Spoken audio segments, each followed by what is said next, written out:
পথভ্রষ্ট হবে না, কোন দেশে পথভ্রষ্ট হবে না। যে ব্যক্তি কোরআনকে অনুসরণ করে চলবে, রাসূল সাল্লাল্লাহু আলাইহি ওয়াসাল্লাম বললেন, আমি চলে গেলে কি হবে, আমি তো তোমাদের জন্য কোরআন রেখে গেলাম, হাদিস রেখে গেলাম, এবং আমার উম্মত তোমরা কোরআনকে অনুসরণ করে চলো, আমার হাদিসকে অনুসরণ করে চলো, তাহলে তোমরা কোনোদিন পথভ্রষ্ট হবে না, তোমাদের কোনো টেনশন থাকবে না। আজকে আমাদের সন্তানদেরকে আমরা স্কুলে যখন ভর্তি করি, ক্লাস 1-এ পড়ে, কেজিতে পড়ে, তখন তাদের 10 থেকে 12টা সাবজেক্ট ইংলিশ মিডিয়ামে তাদেরকে দিয়ে দেওয়া হয়, একই ইংরেজি 4 রকম দিয়ে দেওয়া হয়, বাংলা 1 রকম, গ্রামার, অঙ্ক 2-3 রকম, 10 থেকে 12টা সাবজেক্ট তাকে দিয়ে দেওয়া হয়। ছোট্ট ছেলে, কিন্তু তাদের ভিতরে দেখবেন কোরআন এবং হাদিস এই 2টা সাবজেক্ট মিসিং, এই 2টা সাবজেক্ট থাকে না, থাকে যে 2টা সাবজেক্ট আমাদের সন্তানকে দেওয়ার দরকার ছিল, এই 2টা সাবজেক্ট আমাদের সন্তানকে আমরা দিতে পারি। অথচ রাসূল সাল্লাল্লাহু আলাইহি ওয়াসাল্লাম এই 2টা সাবজেক্ট সাহাবীদেরকে শিখিয়ে, যারা দুনিয়াতে সব থেকে নিকৃষ্টতম যে জাতি ছিল ওই সময়, অন্ধকারের যুগ ছিল, বর্বরতার যুগ ছিল, এমন কোন গুনাহ ছিল না তারা করতো না, কিন্তু রাসূল সাল্লাল্লাহু আলাইহি ওয়াসাল্লাম এই কোরআন দিয়ে, এই হাদিস দিয়ে তাদের জীবনটা পরিবর্তন করে দিয়েছেন। রাসূল সাল্লাল্লাহু আলাইহি ওয়াসাল্লাম বলেছেন, আমার একজন সাহাবী আসহাবিকার নজুম, নক্ষত্র স্বরূপ, ইত্তাদাইতু ওয়া ইত্তাদাহতু, কেউ যদি আমার সাহাবীদেরকে অনুসরণ করে, তাহলে সেই ব্যক্তি সেই পথ পেয়ে যাবে, সে হিদায়াত প্রাপ্ত হয়ে যাবে। তাহলে দেখুন তো, যারা এত নিকৃষ্ট ছিল, কোরআন নামক এই পরশ পাথর পেয়ে তারা জীবনটা পরিবর্তন করলেন। দুনিয়াতে আল্লাহ তাদেরকে জান্নাতের সার্টিফিকেট দিলেন, রাদিয়াল্লাহু তাআলা আনহু এই টাইটেল দিলেন, আল্লাহ তাদের উপরে রাজি, তারাও আল্লাহর উপরে রাজি, শুধু কোরআন মেনে চলার কারণে। আজকে আমাদের জীবনের দিকে তাকিয়ে দেখেন, আমরা কোরআন থেকে দূরে, আমরা কোরআন শিখতেই চাই না, কোরআন পড়তেই চাই না। আমরা যখন ছোট্টকালে ছিলাম, আমরা দেখতাম ছোট্টকালে ভোরবেলাতে প্রতিটা বাড়ির কান্ঠা থেকে আমার দাদিরা, আমার চাচিরা, মারা কোরআন তেলাওয়াত করতো, প্রতিটা বাড়ি থেকে গুনগুন গুনগুন করে আওয়াজ শুনতে পেতাম, রাত্রেও শুনতে পেতাম, ভোরবেলা শুনতে পেতাম। এখন না জানি আমি আর সেই আওয়াজটা শুনতে পাই না। যে কোনো বাড়ির পাশ দিয়ে গেলে টিভির আওয়াজ, মোবাইলের আওয়াজ, কোরআনের আওয়াজ আর নাই। আপনাদের এলাকায় হয়তো এখন দেখতে পারে, আমাদের গ্রামের কথা হচ্ছে এখন আর নাই, কোরআনের আওয়াজ না হয়। মা বোনরা কোরআন পড়ে না, মা বোনরা এখন ভাই মোবাইল দেখে, টিভি সিরিয়াল, টিভিতে আস্তে আস্তে উঠে যাচ্ছে, এখন তো হাতেই সব, আর টিভি কি হবে? এখন আর কোরআনের মহব্বত নাই। কোরআন এমন ভাবে পেঁচিয়ে কাঠের করে রেখে দেয়, ধুলো ময়লা পড়ে, হয়তো রমজান মাসে মাঝে মাঝে একাদিন বের করে সারা বছর সেই টাকের করে পড়ে থাকে, কোরআনটা বসে বসে নাম করতে থাকে। আমাদের কোরআন মহব্বত দিল থেকে আস্তে আস্তে উঠে যাচ্ছে। কোরআন যদি আপনি শিখেন, 5টি পুরস্কার পবিত্র কোরআনে আছে, 5টি পুরস্কার, অনেক পুরস্কারের কথা আছে। 5টি পুরস্কারের কথা আপনাকে বলবো। আমরা যদি কোরআন শিখি, সন্তানদেরকে শিখাই, কোরআন যদি অনুসরণ করি, 5টি পুরস্কারের কথা আল্লাহ দিয়েছে। 1 নম্বর, রাসূল সাল্লাল্লাহু আলাইহি ওয়াসাল্লাম বলেছেন, কোরআন এমন একটি কিতাব, যে কিতাব পৃথিবীর কোনো মানুষ যখন তেলাওয়াত করবে, এই কোরআন তেলাওয়াত যখন করবে এবং কোরআন যখন তেলাওয়াত শুনবে, এমন একটি কিতাব, 1 নম্বর ফায়দা, কোরআন পড়লেও নাকি, শুনলেও তার আমলনামায় নেকি লিখা হতে থাকে। 1 নম্বর ফায়দা, 1 নম্বর উপকার। পৃথিবীতে হাজার গ্রন্থ, যে গ্রন্থ আপনি সারাদিন পড়লেও একটা নেকি আপনি পাবেন না, কিন্তু কোরআন বসে বসে পড়লে দুনিয়াতে যত নফল ইবাদত আছে, আপনি তার মধ্যে থেকে কোরআন তেলাওয়াত করলে সব থেকে বেশি নেকি পাবেন।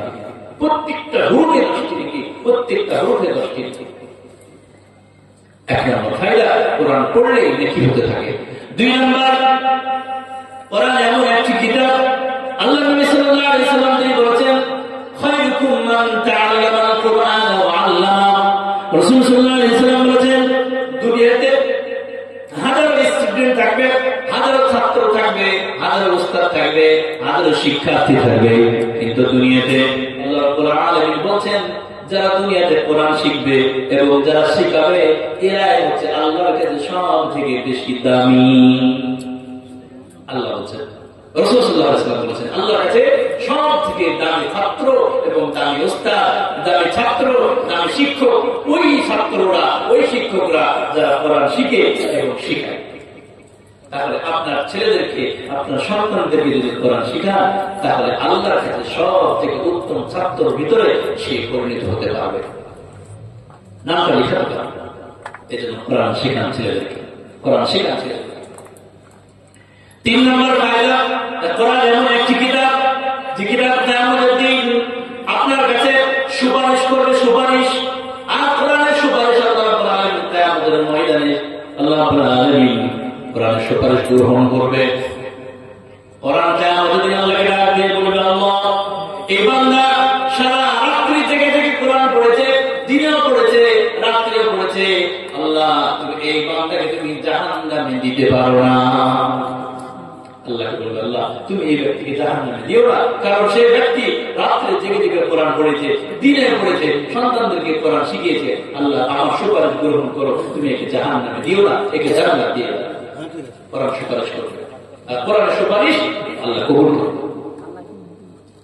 4 নম্বর ফায়দা হলো, কোরআন এমন একটি কিতাব, এই কিতাব যদি আপনি পড়তে পারেন, একে যদি তেলাওয়াত করতে পারেন, আল্লাহ কোরআনের নবী বলেছেন তার ঈমানটা আল্লাহ আরো বাড়িয়ে দেয়। ঈমান বেড়ে যায়, ঈমান বেড়ে যায় কোরআন শুনলে। আল্লাহ কোরআন বলেন পবিত্র কোরআনের 8 নম্বর সূরা সূরাতুল আনফালের 2 নম্বর আল্লাহ কোরআন সুন্দর করে বলেছেন, আল্লাহ কোরআন শোনাচ্ছেন, ইন্নামাল মুমিনুনা আল্লাযীনা ইযা যুকিরাল্লাহু ওয়াজিলাত কুলুবুহুম ওয়া ইযা তুলিয়াত আলাইহিম আয়াতুহু যাদাতুহুম ঈমানা ওয়া আলা রাব্বিহিম ইয়াতাওয়াক্কালুন। এটা জোরে বলুন আল্লাহু আকবার। আল্লাহ কোরআন শোনাচ্ছেন, কোরআন এমন একটি কিতাব, পৃথিবীর কোন মানুষ যদি কোরআনের তেলাওয়াত শুনে তার ঈমানটা বেড়ে যায়, কোরআনের তাফসীর যখন শুনে ঈমানটা বেড়ে যায়, আল্লাহ বলেন যাদাতুহুম ঈমানা, তাদের ঈমানটা যা থেকে যখন কোরআন তেলাওয়াত করে, কোরআন শুনে, তখন ঈমানটা তাদের আরো বেড়ে যায়। পৃথিবীতে এমন কোন মেডিসিন নাই যার দ্বারা ঈমান বাড়বে কোরআন ব্যতীত। কোরআন শুনলে, কোরআনের তাফসীর শুনলে, কোরআনের কথাগুলো শুনলে, কোরআন তেলাওয়াত করলে আপনার ঈমানটা আল্লাহ বাড়িয়ে দেয়, আল্লাহ বাড়িয়ে দেয়। এমন একটি গ্রন্থ, আমরা এর গুরুত্বই বুঝি না। এই গুরুত্ব অমুসলিমরা বুঝে, এর কোরআন থেকে কত কিছু তারা তৈরি করে, কিন্তু আমাদের মুসলমান আমাদের ঘরের কোনায় এতগুলো একটা সম্পদ পড়ে থাকে, এর মূল্য আমরা দিতে শিখলাম না। 5 নম্বর, কোরআন যারা দুনিয়াতে শিখবে, আল্লাহ রাব্বুল আলামিন তাদের দুনিয়া এবং আখিরাতের মর্যাদা আল্লাহ বাড়িয়ে দিবে। দুনিয়াতে মর্যাদা বাড়িয়ে দেবে, আখিরাতের মর্যাদা বাড়িয়ে দিবে। উদাহরণস্বরূপ বলুন তো, কোরআনের সঙ্গে যখন একটি জুজদান থাকে, কোরআনের সঙ্গে যখন একটি কাপড় লেগে থাকে, তাকে জুজদান বলা হয়। এই কোরআনের সঙ্গে যখন জুজদান থাকে, এই জুজদানটা যখন কোরআন থেকে খুলে ফেলা হয়, পৃথিবীর কোন মানুষ ওই জুজদানে কেউ কিন্তু লাথি মারে না। বলেন তো, লাথি মারে? কোরআন থেকে যখন তার কাপড়টা, জামাটা, জুজদানটা যখন খুলে ফেলা হয়, ওই কোরআনের জুজদানটা পৃথিবীর কেউ আর তাকে ছেড়ে দেয় না, আর লাথি মারে না, তাকে অসম্মান করে না। অথচ ওই কাপড়টা যখন গার্মেন্টে ছিল, বস্ত্রালয়ে ছিল, বিভিন্ন জায়গায় ছিল, তখন তাকে কর্মীরা লাথি মেরেছে, বিভিন্ন জায়গায় তাকে ফেলে থুয়েছে, তার সম্মান ছিল না। কিন্তু ওই ছোট্ট একটা কাপড় সেখান থেকে নিয়ে এসে যখন টেলারে এটাকে কোরআনের জুজদান বানিয়ে গেল, কোরআন যখন রাখতে শুরু হয়ে গেল, তখন তার সম্মান, ছোট্ট একটা কাপড়ের সম্মান আল্লাহ বাড়িয়ে দিল। কোরআনের সঙ্গে দেখবেন একটা ছোট্ট রেহেল থাকে, কাঠের রেহেল। কাঠের রেহেলটা, ওই কাঠটা যখন ফার্নিচারে ছিল, যখন কারখানায় ছিল, তখন তার অত মর্যাদা ছিল না, যেখানে সেখানে পড়ে থাকতো, সকলে লাথি দিত। কিন্তু ছোট্ট কাঠের টুকরাটা ফার্নিচার থেকে, কারখানা থেকে নিয়ে এসে যখন রেহেলের রূপ দেওয়া হলো, কোরআন রাখতে যখন শুরু হলো, তখন পৃথিবীর কোন মানুষ ওই রেহেলটাকে আর কেউ লাথি দেয় না, আর কেউ তাকে অসম্মান করে না। ঠিক কিনা বলেন? আমাদের কোরআনের কাছে থাকার কারণে রেহেলের মর্যাদা বেড়ে গেল, জুজদানের মর্যাদা বেড়ে গেল। আপনি যদি কোরআনের সামনে থাকেন, আপনার মর্যাদা আল্লাহ বাড়িয়ে। বলুন তো, বছরের মধ্যে মাসের সংখ্যা কত? কত? 12। 12 মাসের মধ্যে সব থেকে উত্তম মাসের নাম বলেন রমজান মাস। মাশাআল্লাহ, আপনারা বুদ্ধিমান। রমজান মাসের দাবি কেন জানেন? আল্লাহ রাব্বুল আলামিন নিজে সে কথা বলেছেন রমজান মাস দামি হওয়ার কারণ। আল্লাহ রাব্বুল আলামিন বলেছেন শাহরু রমাদানাল্লাযী উনজিলা ফীহিল কুরআন। আল্লাহ বলছে বান্দা জানো রমজান মাসের এত দাম বেশি কেন, এত বেশি মর্যাদা কেন? আমি মর্যাদা হওয়ার কারণ হলো এই মাসে আমি কোরআন নাযিল করেছি, এই জন্য এর মর্যাদা এত বেশি। আল্লাহু আকবার। আল্লাহ রাব্বুল আলামিন বলেন এই মাসে আমি কোরআন নাযিল করেছি, এর জন্য 12 মাসের থেকে এই মাসের মর্যাদা আমি আল্লাহ বাড়িয়ে দিয়েছি।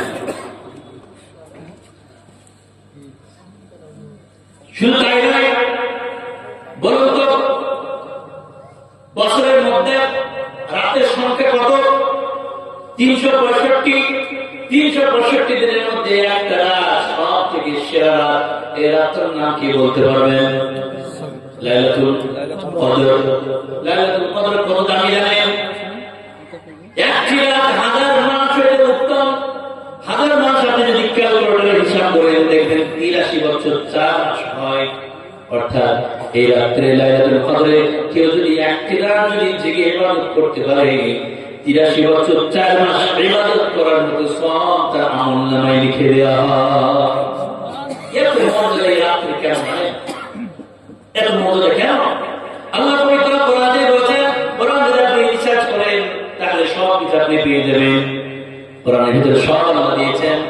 আল্লাহ রাব্বুল আলামিন পবিত্র কোরআনে বলেছেন ইন্না আনজালনাহু ফি লাইলাতিল কদর। আল্লাহ কোরআন বলেন এই লাইলাতুল কদরে আমি আল্লাহ কোরআন নাযিল করেছি, এই জন্য এই রাতের এত মর্যাদা। লাইলাতুল কদর এই রাতে আমি কোরআন নাযিল করেছি, এই জন্য এই রাতের এত মর্যাদা বেশি। তাহলে বছরের মধ্যে 365 রাতের মধ্যে একটি রাতের মর্যাদা বেড়ে গেল এই কোরআনের কারণে। মাসের মধ্যে 12 মাসের মধ্যে একটি মাসের মর্যাদা বেড়ে গেল কোরআনের কারণে। দুনিয়াতে হাজার উম্মত আছে, এই উম্মতের মর্যাদা বেশি এই কোরআনের কারণে, এই নবীর কারণে। আমরা যদি এই কোরআনকে যদি আমরা অনুসরণ করে চলি তাহলে আমাদের মর্যাদা আল্লাহ বাড়িয়ে, তাহলে কোরআন আমাদের মর্যাদা বাড়িয়ে। এবার কোরআন থেকে আপনি যদি মুখ ফিরিয়ে নেন তাহলে কি হবে? এতক্ষণ তো পজিটিভ বললাম, পজিটিভ। এবার নেগেটিভ দুটো হাদিস শোনায়, ওরা দুটো কোরআনের আয়াত শোনায়। পবিত্র কোরআনে সব কিছু আছে, এমন খাজানা, একে সারাদিন আমি গবেষণা করে কোরআন নিয়ে আপনি এত কিছু আছে কোরআনের ভিতরে, আপনি অবাক হয়ে যাবেন, অবাক হয়ে যাবেন। এত বড় সম্পদ আমরা কোরআন থেকে চলে।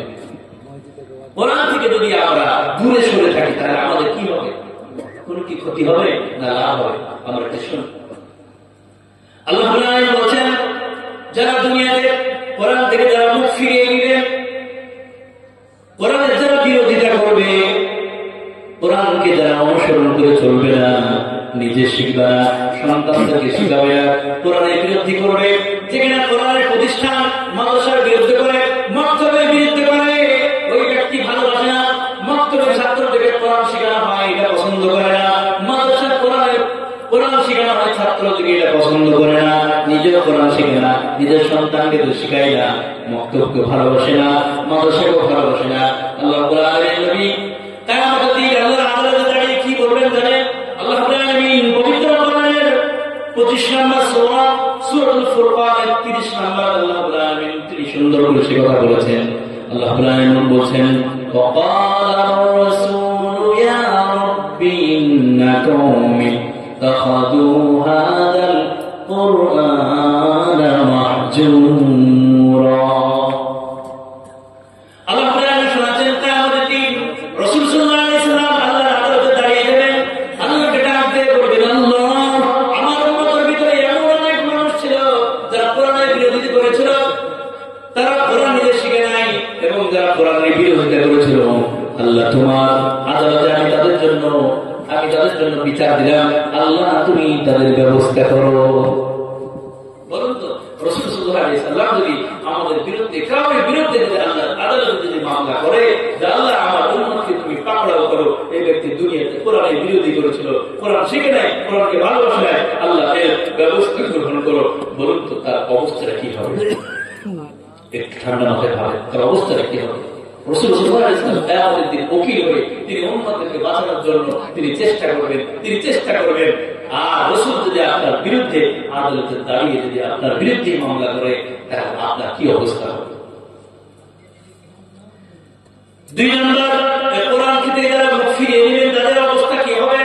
আল্লাহ কোরআনে বলেন ওয়ামান আ'রাদা আন যিকরি ফাইন্না লাহু মাঈশাতান দানকা ওয়া নাহশুরুহু ইয়াওমাল কিয়ামাতি আ'মা ক্বালা রাব্বি বিমা হাশারতানি আ'মা ওয়া ক্বাদ কুনতু বাসীরা।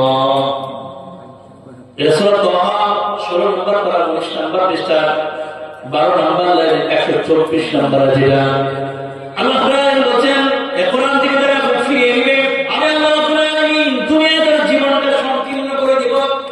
দুনিয়াতে তো আয়ুষ্কার করবে তার বরকত হবে না, অসুখ বিসুখ তার লেগেই থাকবে, দুনিয়াতে হাজার ইনকাম করবে, আমি আল্লাহ রাব্বুল আলামিন তার জীবনটা সংকীর্ণ করে দেব। এর তাফসীরের ভিতরে এসেছে শুধু তাই নয়, ওই ব্যক্তি যখন মারা যাবে কবর যখন তাকে রাখা হবে তার কবরটা সংকীর্ণ হয়ে যাবে, এমন সংকীর্ণ হয়ে যাবে কবরে রাখার সঙ্গে সঙ্গে 2 দিককার মাটি এমন ভাবে তারা পিষতে থাকবে, তার হাড় গুলো সব লন্ড ভন্ড হয়ে যাবে। 2 দিককার মাটি এমন ভাবে তাকে চাপ দিবে তার হাড় গুলো শেষ হয়ে যাবে, চূর্ণ বিচূর্ণ হয়ে যাবে, কবরে তার আযাবটা হবে। শুধু তাই নয়, হাসরের ময়দানে তার জন্য একটা আযাব অপেক্ষা করবে। কি আযাব? আল্লাহ তাআলা শোনাচ্ছেন ক্বালা রাব্বি লিমা হাশারতানি আ'মা ওয়া ক্বাদ কুনতু বাসীরা। আল্লাহ তাআলা বলেন কিয়ামতের দিন ওই ব্যক্তি, কিছু মানুষ তারা অন্ধ হয়ে যাবে, অন্ধ চোখে তারা দেখতে পাবে না। আল্লাহ ডাক দিয়ে বলবে আল্লাহ দুনিয়াতে আমরা তো দেখতে পেতাম, আমাদের চক্ষু ছিল, আজকে আমার কি হলো, আমি কেন অন্ধ হয়ে গেলাম, কেন কিছু দেখতে পাচ্ছি না, কি হলো আমার। আল্লাহ ডাক দিয়ে বলবেন বান্দা দুনিয়াতে তোমরা এই কোরআন থেকে মুখ ফিরিয়ে নিয়েছিলে, এই কোরআনকে মিথ্যা মনে করেছিলে, কোরআনকে বিরোধিতা করেছিলে, এই জন্য আজকের দিনে আমি আল্লাহ তোমাকে অন্ধ করে উঠেছি। শুধু তাই নয়, ওয়াকাযালিকাল ইয়াওমা তুনসা, আমি আল্লাহ আজকের দিনে তুমি যেমন দুনিয়াতে আমার কোরআনকে ভুলে গিয়েছিলে, আমি আল্লাহ আজকের দিনে তোমাকে আমি ভুলে গেলাম। বলুন তো আল্লাহ রাব্বুল আলামিন কিয়ামতের দিন যদি আমাদের কাউকে যদি কোনো বান্দাকে যদি আল্লাহ ভুলে যায় তার অবস্থাটা কি হবে? বলুন কি অবস্থা হবে? তাহলে এই কোরআনের মর্যাদা আমরা জানলাম, কোরআন থেকে আমরা শুনলাম, এই জন্য আমরা কোনদিন কোরআনের বিরোধী না করে আমরা নিজে কোরআন শিখবো, আমাদের সন্তানদেরকে শিখাবো, এবং বক্তব্য যেখানে কোরআনে হয় বক্তব্য আরো উৎসাহী দিতে হবে। যারা বক্তব্যে শিক্ষকরা থাকে তাদের একটু বেতন দিতে হবে, তারা যেন আরো উৎসাহী হয়ে যেন আরো সুন্দর করে আপনার সন্তানকে কোরআন শিখাতে পারে। এলাকায় মাদ্রাসা থাকলে মাদ্রাসা আপনি সহযোগিতা করবেন যাতে করে কোরআন আরো সুন্দর ভাবে সারা পৃথিবীর মানুষ যেন শিখতে পায়। আপনিও শিখবেন, আপনার সন্তানদেরকে শিখাবেন, আপনার নাতি-নাতনিকে শিখাবেন। এটাই যদি আপনি করতে পারেন দুনিয়ার মর্যাদা বাড়বে, আপনারও মর্যাদা বাড়বে। আমি এই জন্য বললাম কোরআনকে ভালোবাসলেও নাকি, একে শুনলেও নাকি, পড়লেও নাকি, এর পেছনে খরচ করলেও নাকি। বলে সুবহানাল্লাহ। কোরআনের জন্য, এই বক্তব্যের জন্য, মাদ্রাসার জন্য খরচ করলে এটা আপনার জন্য নেকি হবে। কিয়ামতের দিন এর বদলা আল্লাহ রাব্বুল আলামিন আপনাকে দেবেন। এই জিকির করুন লা ইলাহা ইল্লাল্লাহ, লা ইলাহা ইল্লাল্লাহ, ইল্লাল্লাহ, লা ইলাহা ইল্লাল্লাহ। আমার মনে কি যে বেদনা আল্লাহ ছাড়া জানে না, মন চাই যেতে সোনার মদিনা। মদিনা যেতে মন চাই না, কাবা শরীফ দেখতে মন চাই না, রাসূল